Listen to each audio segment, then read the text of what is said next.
E ela gosta do negócio hospedado já, funcionando em algum lugar. Você não precisa ter o trabalho também de mexer em servidor, em nuvem, nada disso. Então essa é uma possibilidade. Pesquisa depois. VO0, que é da Vercel. Super legal. Tem uma que eu vi esses dias, bem diferente também, Hum. chama, se não me engano é Firecraft, ou alguma coisa assim, depois eu te mando o nome, qualquer coisa a gente coloca na edição aqui.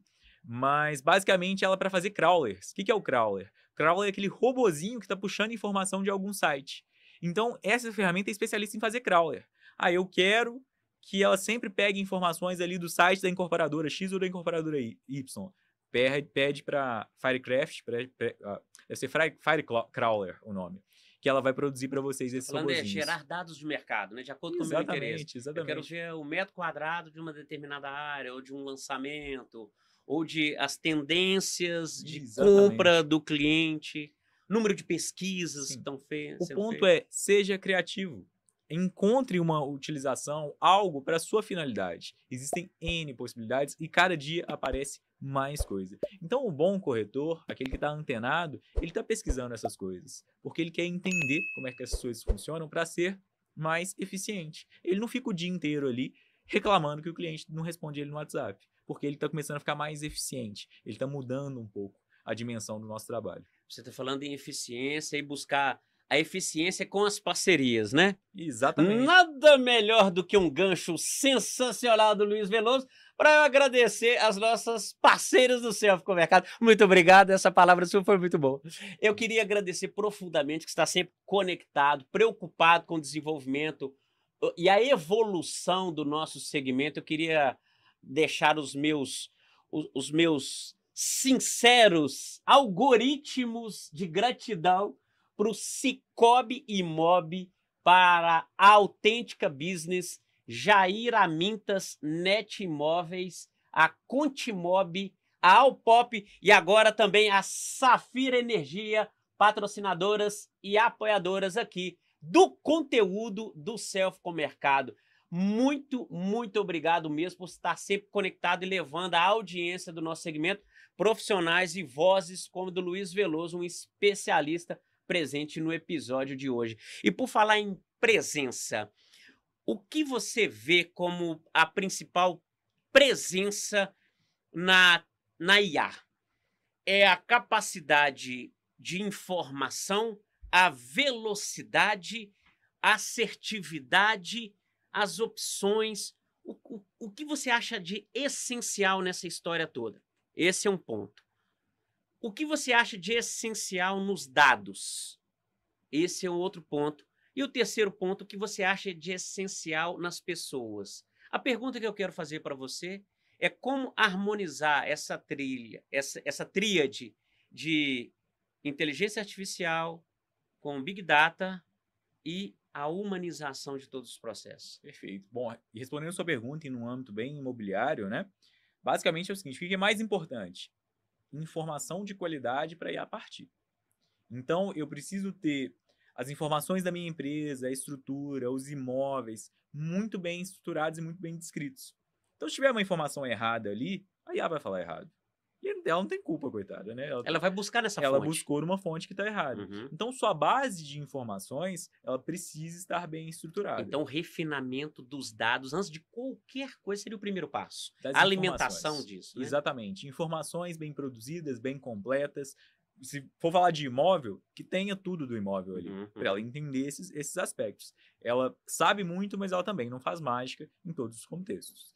Bom, esse é o primeiro ponto. Uma vez que a gente tem isso funcionando já, a ideia é que essa inteligência artificial, além de atender seus clientes, ela está estruturando seus dados de uma forma bem organizada.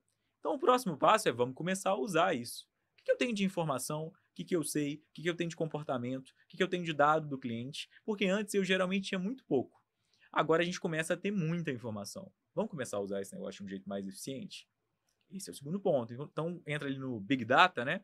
Agora o mercado imobiliário começa a ter Big Data. Agora o mercado imobiliário começa a ter informação com precisão, porque você tem uma IA atendendo. Então, vamos começar a usar essa informação, ser criativo também para isso. E o outro grande ponto é o seguinte: você ainda precisa do ser humano e vai precisar do ser humano. Então, não adianta só colocar uma IA e achar que ela vai resolver todos os problemas do mundo. É uma IA acompanhada de humanos bem treinados, humanos que entendem como aquela estrutura funciona e humanos que estão dando eficiência para a estrutura. Aí a gente começa a entrar num processo que ele não é perfeito, porque quase nada é perfeito, mas que beira a uma perfeição, porque ele está azeitadinho, tudo funciona, está todo mundo alinhado. A IA, o ser humano, os times, o gestor está olhando os números, então o negócio começa a andar de uma forma mais eficiente. E dá certo mesmo. Eu queria deixar registrado que a Morada é uma das parceiras da NET Imóveis. Nós utilizamos os serviços de vocês, nós criamos junto com a Morada, a ANIA, a inteligência artificial da NET Imóveis, que acompanha essa jornada, que tem essa preocupação, que está ali no passo a passo, buscando eficiência, eficácia mais do que eficiência, né? Fazer a coisa certa, corretamente, também com a velocidade.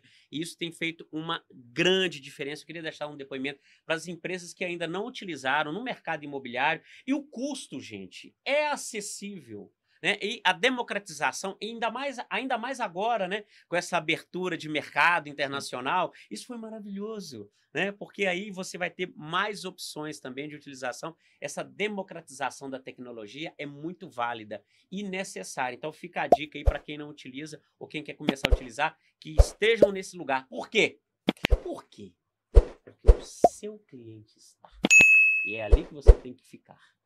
Meu amigo, por falar em ficar, como que você vê essa questão da regulamentação? Isso agora é a parte delicada. Agora caminhamos para a finalização do programa. Ainda nós temos a câmera da suíte, hein? Nós temos aquela pergunta. Dá uma olhadinha ali para a câmera da suíte, Luiz.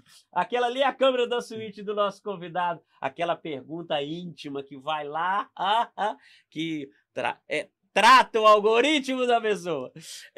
Como que você vê essa questão do protocolo, da regulamentação dos processos? O que eu estou querendo dizer com isso? Como você tem acesso a muita coisa, seria prudente deixar certas coisas mais reservadas, não? Porque não está tendo uma invasão, e a palavra é essa mesmo, uma invasão de privacidade nos dados. Tudo bem que você já aceitou nos termos de uso, lá quando você marcou validar, naquele quadradinho lá que não vai para lugar nenhum se você não marcar, aí não tem jeito, né, gente? Mas você já aceitou, entre aspas, ali, mas isso não está um pouco fora do controle, não? Como que você acha, e não é censura, é regulamentação mesmo, qual a sua opinião sobre isso? Esse território não está muito sem lei, não, Luiz? Então, existem várias tentativas de fazer a regulamentação funcionar. Quem está mais avançado nisso no mundo hoje é a Europa. Então, os europeus eles estão avançando muito nisso. Qual que é o problema? Toda vez que a gente fala de regulamentação de uma tecnologia emergente, é muito interessante fazer alguma coisa. Mas o problema é que quando isso cai para a classe política tem uma dificuldade muito grande em entender como essas tecnologias funcionam. Então, se você for hoje no Parlamento Brasileiro, for na Comissão de Ciência e Tecnologia, que está cuidando disso, e está discutindo esse assunto, para falar sobre a regulamentação de IA, os nossos deputados eles não vão entender do que eles estão falando.